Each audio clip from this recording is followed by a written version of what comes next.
Example, మన గుంటూరు మిర్చి yard నుండి కొన్ని టన్నుల మిర్చి చైనాకి పంపించారు.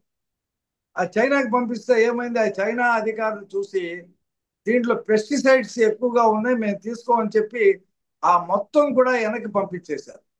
ఉమ్, ఇప్పుడు అక్కడ రాష్ట్ర ప్రభుత్వం ఏం చేయగలదు?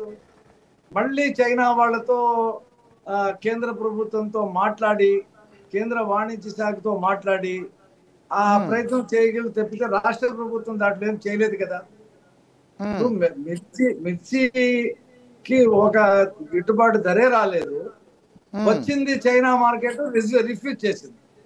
ఉమ్. అలాగే ఇందాక ఆ, తులసిరెడ్డి గారు చెప్పినట్టు లాస్ట్ ఇయరే బాగా డిమాండ్ ఉందని చెప్పి అందరూ ఇప్పుడు పొగాకు వేశారు. ఇద్దులే.